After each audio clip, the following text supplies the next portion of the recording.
Derek, really good to see you. Today, we are talking through one of the toughest transitions in retirement, Mhm. becoming a spender instead of a saver. Okay. Only one third of retirees are actually comfortable spending their retirement money. Most would rather live off of Social Security, pensions, Yeah. or income from part time work. So, Derek, we've spent hours talking through retirees' biggest fear of outliving their money. But what about the other side of that coin? Don't hoard your money and compromise your quality of life. How do you help people transition from being savers to spenders?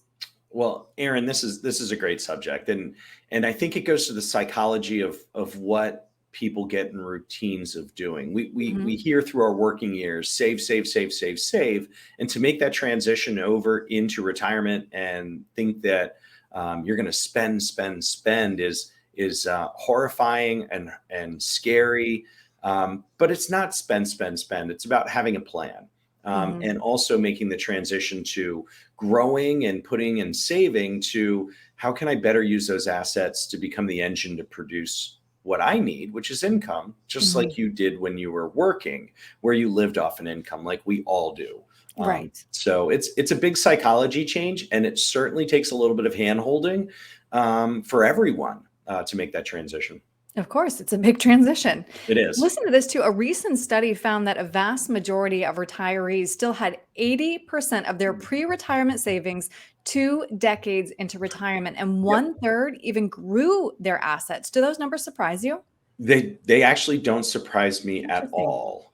It's really interesting as I speak more and more to pre-retirees and doing this as long as I have and seeing that process. Once you have a set income coming in retirement and you learn to live off that income, a lot of those savings that aren't being used to produce you income, they end up being invested based on the individual's risk profile to grow.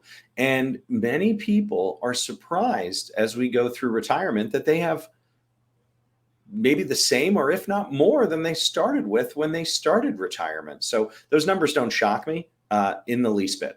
And part of that, Derek, you mentioned, is because of the number of people who have pensions. Explain what we're looking at here. Yeah, this kind of goes to a little bit of the generational changes that we see, Aaron. So Mhm. many of my current retirees, mostly here, blessed in Northern Virginia, in the DC metro, we have quite a few military retirement retirees, federal retirees, and even teachers, and all of those are receiving pensions on top of Social Security benefits. So they have a really nice base of income. But the next generation coming in, they didn't. They saved in 401ks and maybe even some 403bs through the school systems. So they're going to have some planning to do. They are going to have to look and decide on what assets in those 401ks and 403bs get repositioned to produce that pension like income that prior generation enjoyed. But once that planning's done, they're back into the same boat as that current generation of potentially having more wealth in the future than they started retirement with. Right. And Mhm. you do have an action plan to help people feel more comfortable Yeah, spending their hard earned retirement money. And the first step of that action plan is to create a spending plan. And of again, course. Derek, I was surprised to see this that one quarter of people polled here had no spending plan.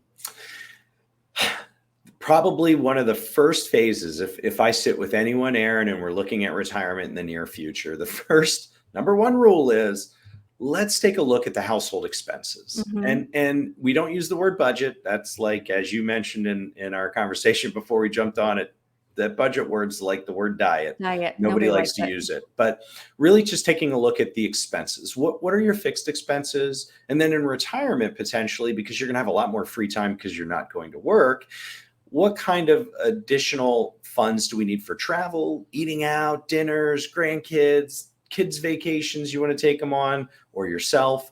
So, really just taking a look at the household expenses and how much cash flow are you going to need to meet those? Mhm. Hmm. Hmm. And then the second step, assess your fixed income sources. What does that mean? Absolutely. We just touched upon all of them.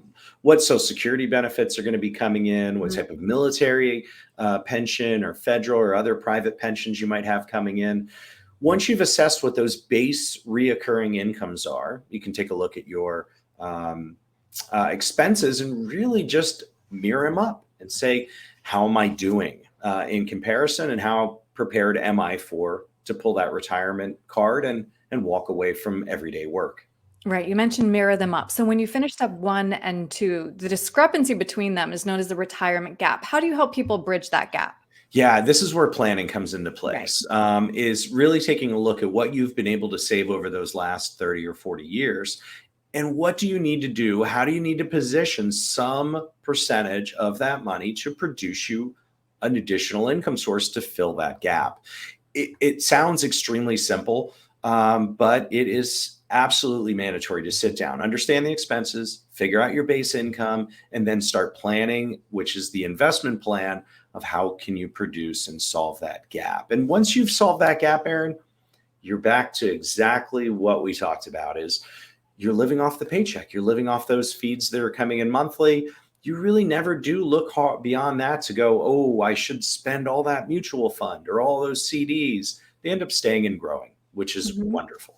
Peace of mind. I love it. We want It to is. enjoy that retirement. Well said, Derek. If Yep. somebody wants to create that plan with you, what's the best way to reach you? Yeah, I think they can reach out directly through the website. They can reach us at threeleaffinancial.com. And everyone should have a plan. And when the plan's in place, peace of mind is created. So I Exactly. appreciate the topic today. Yeah. Derek, thank you. Thanks, Aaron.